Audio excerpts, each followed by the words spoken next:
Om Ishvaro Gururatmeti Murti Bheda Vibhagine Vyomavat Vyapta Dehayat Dakshina Murtaye Namaha Nityam Suddham Nirabhasam Nirakaram Niranjanam Nityabodham Chidanandam Gurum Brahma Namamyam. Om.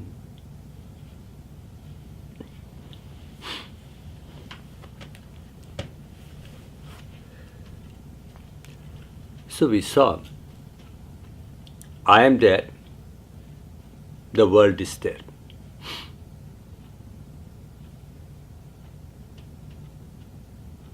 We might ask a question.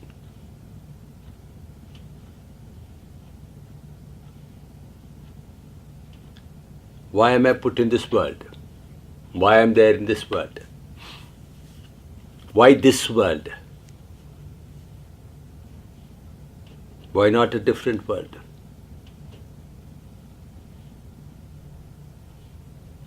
And sometimes I can think, because of some conspiracy, I happen to be here. I am a victim. Etc., etc., etc.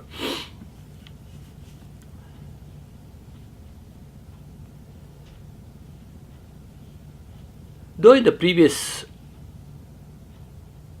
session we said, I am the world, I am not distinct from the world.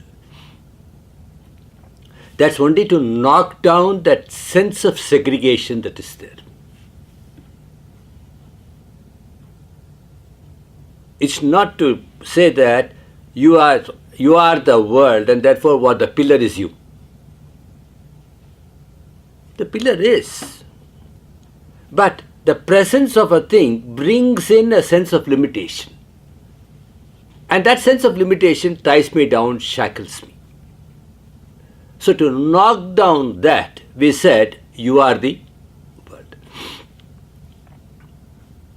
But the world, for all transactional purposes, is very much there.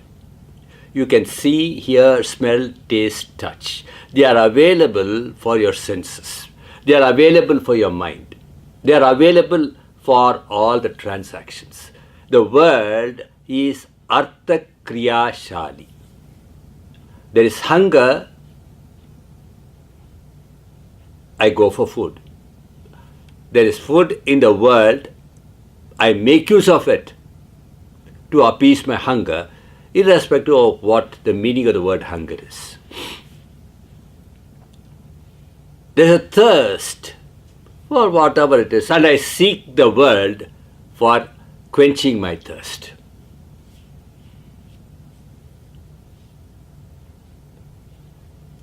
So the world is.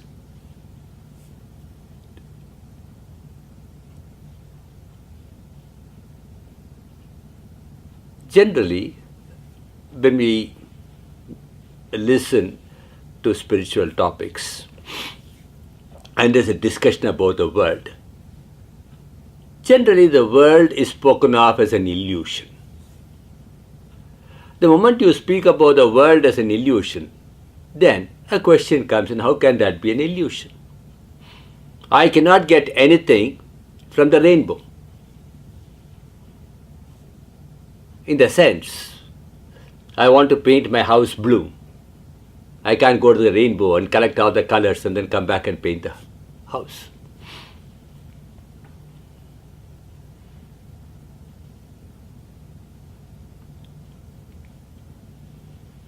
The stick in water appears bent, and therefore if I want to bend the rod, I can't put it in the water and then say what is bent.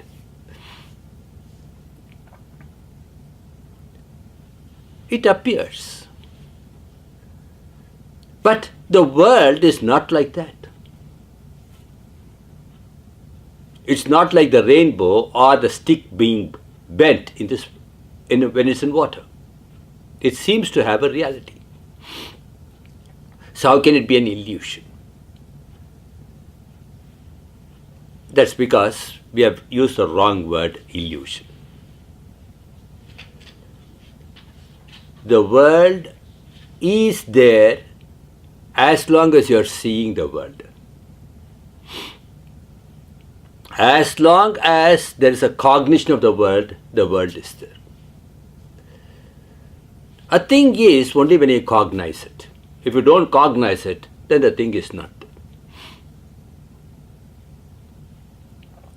So, the cognized world depends upon the cognizer. So, you can say the world appears is apparent. It enjoys appearance, disappearance degree of reality. So it's not an illusion in that sense of the term. You can use the word illusion in case we want, but then the meaning should be very clear. It appears and disappears. If that's what we mean by illusion, then it's okay. But then there are better words, like last time we saw, mithya. It's apparent. So therefore, this world is, it appears, there are transactions I can do with this world, and therefore it is artha kriya shali.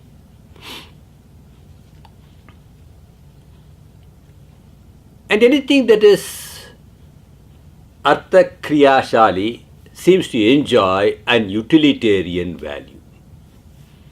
And therefore this world enjoys an utilitarian value.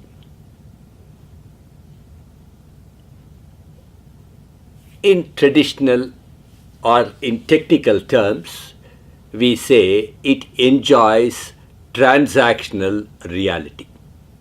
Vyavaharika satta. The world enjoys transactional reality. It's available for transactions.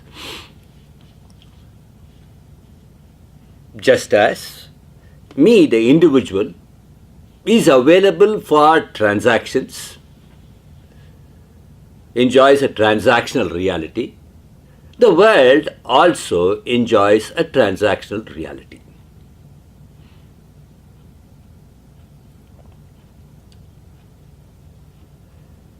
In a way, I am the subject executing the transactions, and the world seems to be an object for transactions. So one is seemingly the doer, the subject, and the other is an object. There is a subject-object relationship with this world.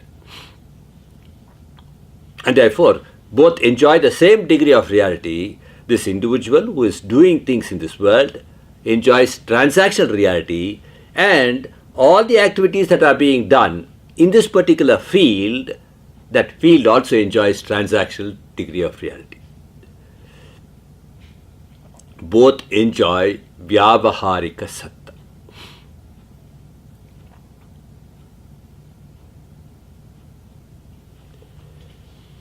So, the world is created, and me being there is also a product of this creation.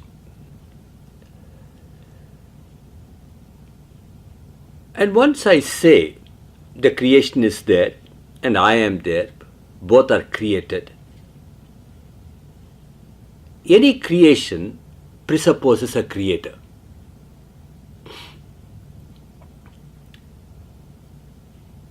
So, this world, Jagat, we call this world as Jagat. Generally, when you say world, we don't know what's the meaning of the word world. Unless, you go to some other source of some other language and then try to see the connections there. Otherwise, you use the word world, but you don't know the meaning of the word world. Why is world called world? Maybe some people who have studied the English language thoroughly, and then they can go into the source. So they can say, yes, world has come out from this. But generally we don't know that.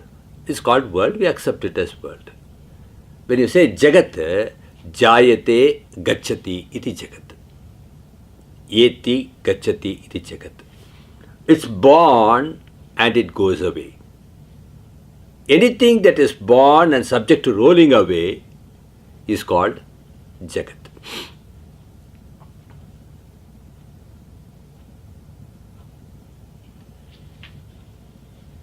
So if it's born and if it rolls away, it's governed by certain laws. There are certain laws governing the creation. And this individual who is transacting the business with this world also is born. Maybe you can say every moment is born. Or when this transaction begins, he is born. Or at a particular point of time, this body was born, is born. Or you can also say that stage of life when it's born, he's born. Like if I am a middle-aged person, I am born at a particular point of time. I am an old person, I am born at a particular point of time. I have a child, born at a particular point of time, and continues to exist for a length of time. And then afterwards, the person says, don't treat me as a kid, mom. I'm no more a kid, I'm grown up. Then afterwards he's born as a teenager, and then he says, what? Don't think I am a teenager. Don't treat me like a teenager, mom. I know what to do, what not to do. And therefore, anytime I can come home, anytime I can go. This is a teenager's problem. So therefore, you can say, I am born. When the stage of life is born, I am born. The condition of the body is born, I am born. When the performer of the action is born, I am born. So I am born. The world is born. The world is created. I am created. So any creation calls for a creator, and therefore there is a creator, which religion speaks about as being omnipotent, omnipresent, omniscient. And the moment you speak about it, there are lots of problem areas there. Then a lot of people would say, that's only a figment of imagination. It's only people who are timid that think about the Lord. There's no creator as such. But then whatever it is, if an effect is there, there should be certain laws governing it. And I am an effect in a way, and the world is an effect in a way, and therefore there must be a cause for it. All those laws which affect a creation, if I call the sum total of the laws as the creator, what problem do you have? I have accounted for the creation not being accidental. I cannot accept an accidental creation. Nobody can accept an accidental creation. Because unfortunately, there are no accidents in this creation. In this world, there are no accidents. There are incidents happening. And these incidents which are happening, when I can't account for it, then I say it is an accident. I might label it as an accident, but it is an incident. And if the conditions or the parameters are all kept, retained, and then the experiment conducted, every time it will be the same thing happening. And therefore you cannot call it accident. It's an incident. Two trucks coming together, ramming head on, you might call it an accident, but it's only an incident. If you continue keeping all the parameters and try it on Monday, it's the same thing is going to happen. Try it on Tuesday, the same thing is going to happen. Try it during the morning time, the same thing is going to happen. And try it during the night, the same thing is going to happen. And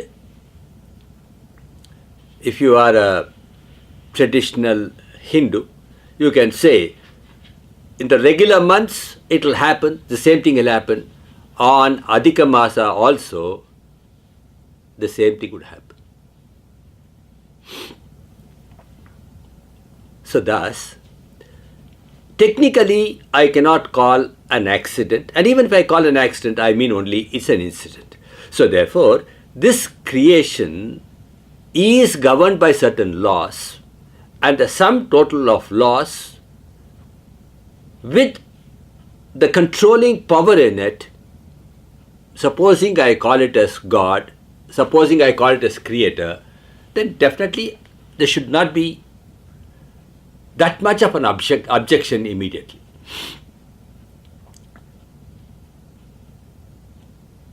I said the laws with the controlling powers. Why? Because the laws are all inert.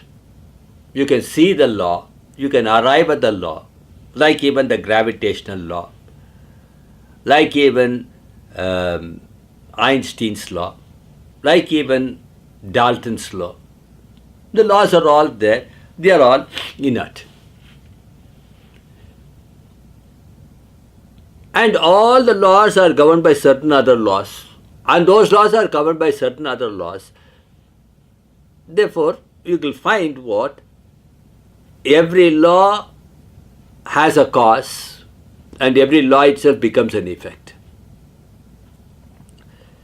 So when I am trying to find out what is the cause for this world, this creation, and me there, I cannot speak about one of the laws, I cannot talk about the sum total of the laws, which themselves are held. Therefore I say what?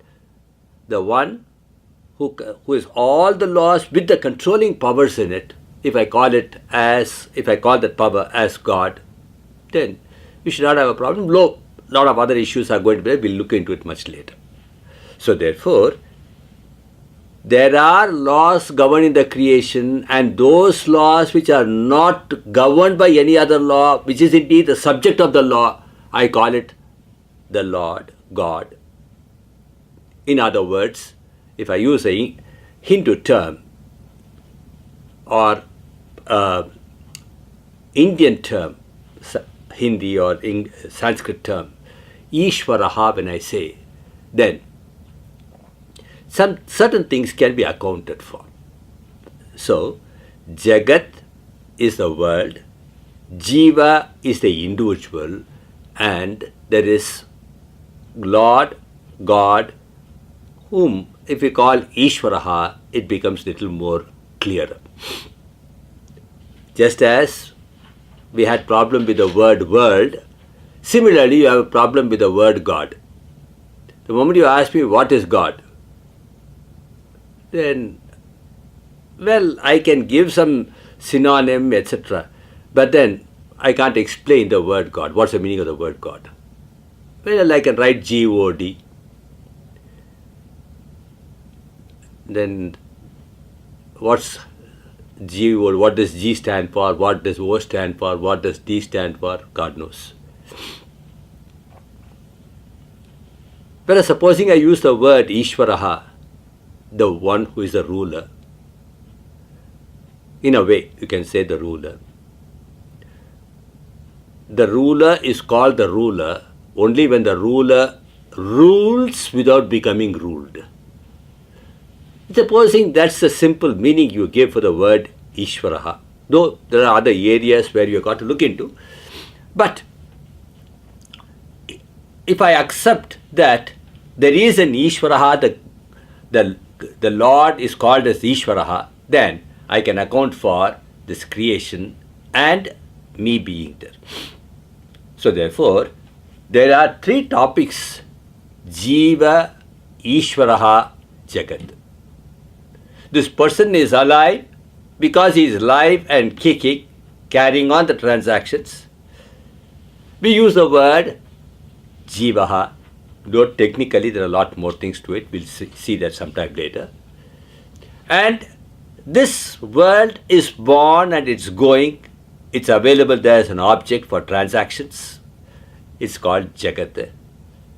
and the one who brought it out is Ishvara, of which Jiva, me, Mr. So-and-so, who is alive, who is kicking, carrying on the transactions, is the subject of transactions under certain conditions, is the object of transactions under certain other conditions. When I am eating, I become the subject of the transaction called eating. When I am eating, I become the subject of the transaction called eating. I am the eater. And supposing you say, what, oh God, Swamiji, my children are eating me. My first son wants this, my second son wants this, and my third daughter wants this. Oh God, I'm eaten. You become the object. They eat you. Like you eat idlis, they eat you. So, sometimes I am the subject of the transaction, sometimes I become the object of the transaction, but the transactions are being executed. I am the person playing the role of becoming an object or being the subject. Therefore, this fellow is live and kicking, now operating as a subject, now operating as an object. And therefore, you call him Jivaha, though the word Jivaha is a technical term. We'll see that much later. So therefore, Jiva is there, Jivaha is there, Jagat is there, and there is a definite connection. And the one who brought about this, you call him Ishvara. Both these are inert. Anything that is seen is inert, insentient, just as this pen, which is a pencil, which is seen, is inert. Everything that is seen is inert. Yad drishyam tad jadam. Anything seen is inert. How can that be? Because it doesn't have a choice. Had it got a choice, it would have escaped. It would not have fallen within the scope of being seen. It did not have a choice. It was sitting there like a duck for you to capture it, for you to cognize it, for you to see it, perceive it. And therefore, anything seen is jadam. The seer thereof is sentient. The seen is inert, the seer is sentient. So this fellow who is here in this creation, it looks as though he is sentient and the world is inert. Because seen. Now we ask the question, are you there in this creation? You will say yes. No, definitely you have to say yes. You can't say, no, I'm not there in the creation. Are you sure you are there in the creation? Yes, I am very sure. Sometimes it happens. Certain things happen and you really wonder whether it happened. Then what do? You pinch yourself and then say, ouch! Then, oh, everything is there. You are seen. You are experienced. So therefore, you are the seen also. It's all only from a superficial level. So therefore, just as the world is seen, you, the transacting entity, the transactional entity, is also seen. The transactional field is seen. The transactional entity is also seen. And you also claim, everybody claims, I came into this world, I am dancing around in this world for some time. Whether I dance out of my own choice or not, doesn't matter, or people make me dance to their tunes. Well, whatever it is, I am dancing about in this creation. And then one fine day, that dance will be over. That's the curtains being drawn. Anything that comes and goes is inert. Anything that is seen is inert. Anything that comes and goes is inert. The world also comes and goes. This fellow in the world also comes and goes. And maybe when the world is inert, you have said the world is inert. You are there in the world only when both these things belong to the same degree of reality, they can come together. If I belong to one degree of reality and the world were to belong to a totally different degree of reality, we can never come together. The subject belongs to one degree of reality and the object belongs to a totally different degree of reality, then the subject can never come in contact with the object. Then the subject will not be called a subject and the object will not be called an object.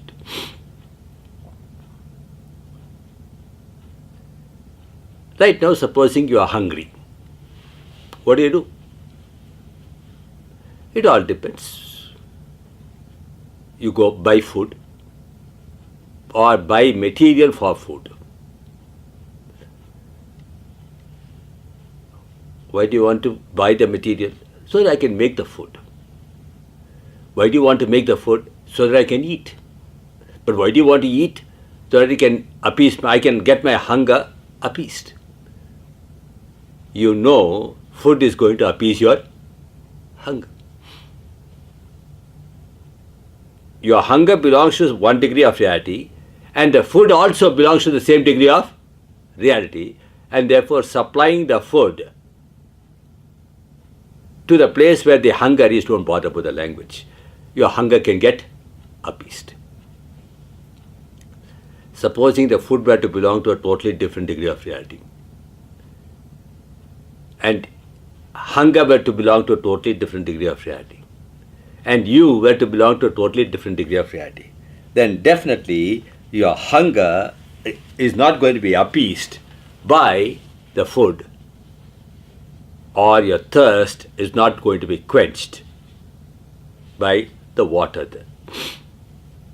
What are you talking about? Supposing you have overeaten. Having overeaten, you can't sleep.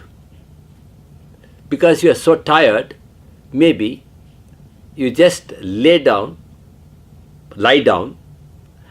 then afterwards you lay down or lie down, and then afterwards, because of some grace of the Lord, you sleep. Because a lot of people, they can't sleep. They require sleeping tablets. So you don't require sleeping tablets, and then you say, what? Blessed. Lord has blessed me with sleep. But you are overeaten. And therefore you can't have a sound sleep. Somewhere switching off takes place. And then you get into a dream where you're terribly hungry.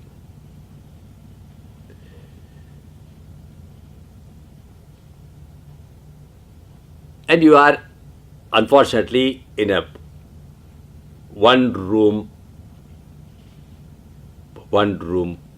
whatever it is, place, where your food is also there and your cot also is there and you are also there.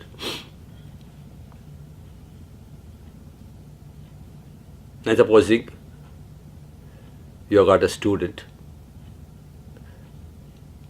and you are a Swami, you are hungry, terribly hungry, and let's say you are dreaming, there's a dream, it's not possible anyhow, let's not bother about it.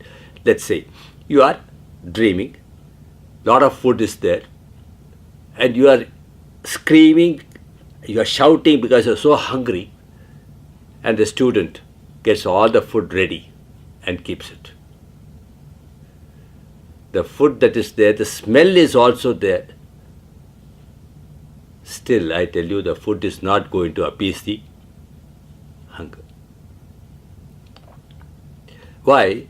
Your hunger is a dream hunger, and the food is a real food. It's not going to solve. They won't meet.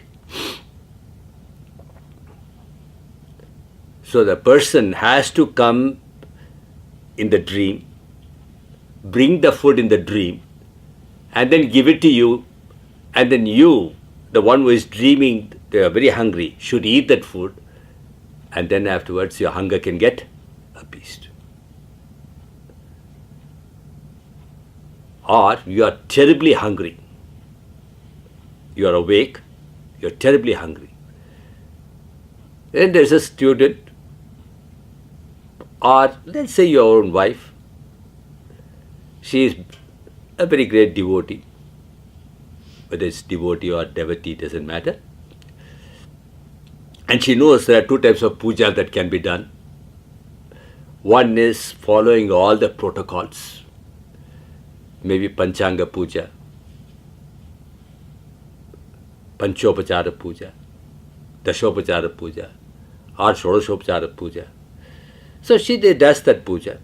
And she also knows certain conditions. She can't do this Panchopachara puja, or Dashopachara puja, or Shodoshopachara puja.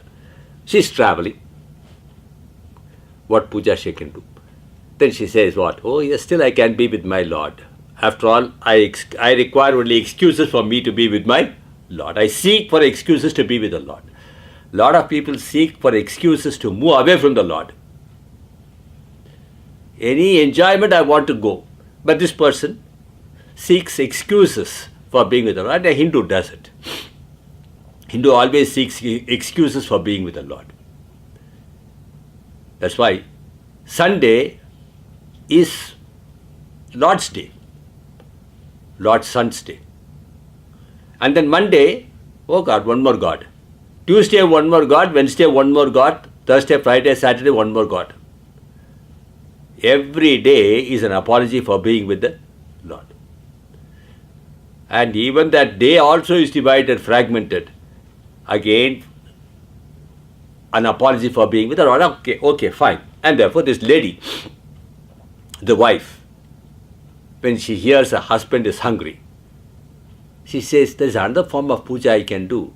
Manasa puja I can do. Mental puja. And then she says what? Hey Swami, whatever food I have created mentally, please take that food. Mentally she has prepared the whole food and she has offered to you. Is that going to solve your hunger? Definitely not. So therefore, hunger belongs to one degree of reality and the food also should belong to the same degree of reality. Only then that food has the capacity, well, whether it does or not, that's a different issue. That food has the capacity to appease your hunger. That water has the capacity to quench your thirst. Only when two things belong to the same degree of reality, they can come together. The world enjoys a transactional degree of reality, and I enjoy a transactional degree of reality. Only when we meet, transactions can take place. And therefore what? They are created, belong to the same degree of reality. Then the creator also should be there. And that creator is spoken of as Ishvara. He also is very much there. Only thing is, you can see that Lord as one who also enjoys the transactional degree of reality. And then you say, he is the creator, sustainer and destroyer.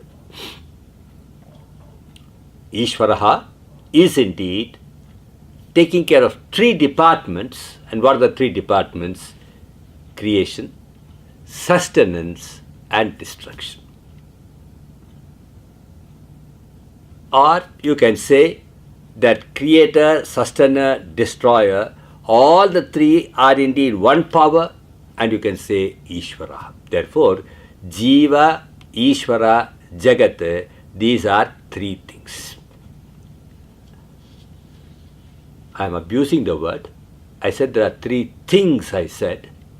They are available for investigation.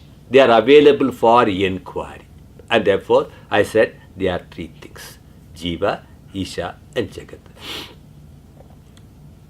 If I don't understand it properly, then I'll ask, who is this Jiva? Who is this individual? You can say, this helpless tool that is there, he is indeed called Jiva. The helpless being that is there, he is called Jiva.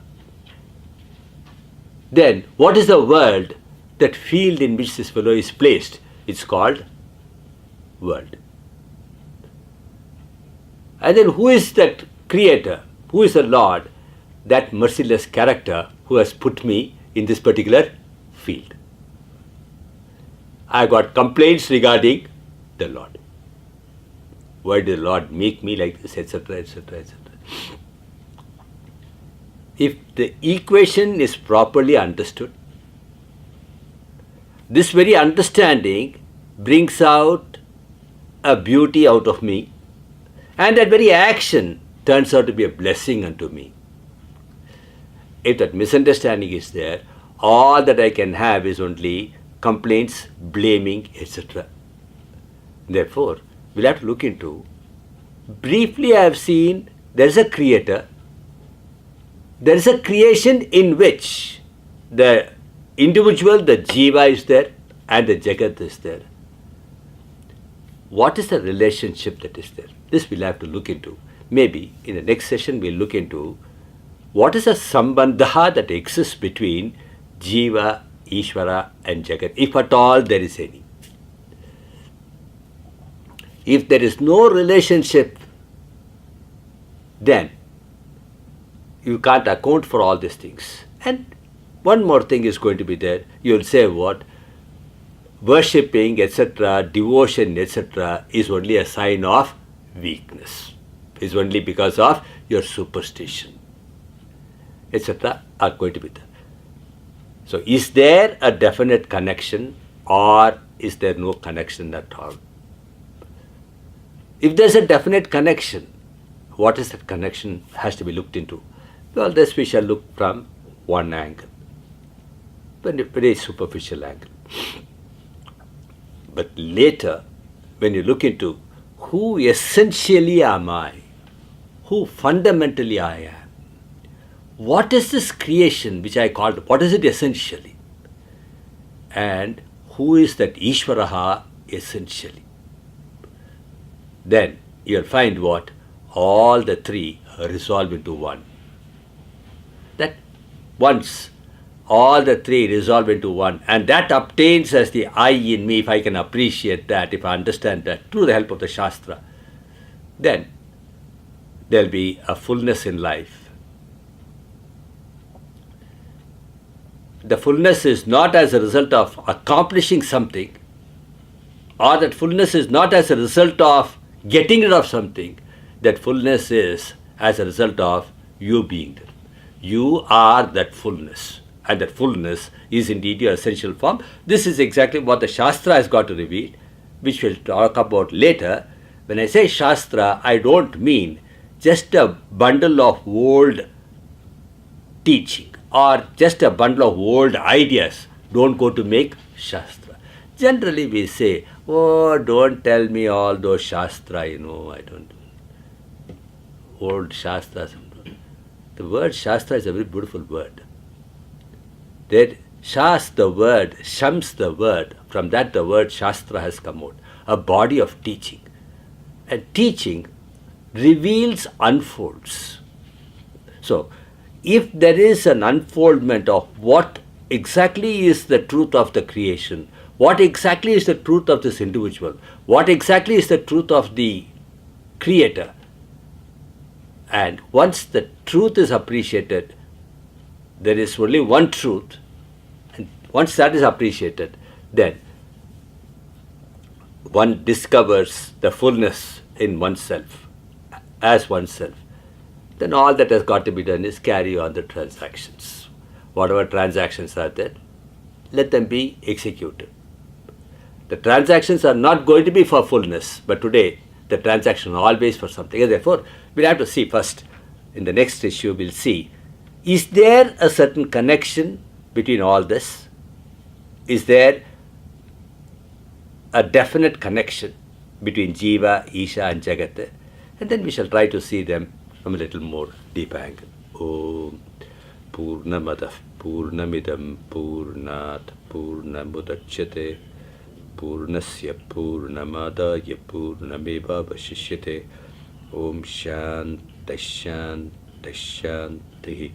Harihi Om Shri Gurubhyo Namaha. Harihi Om.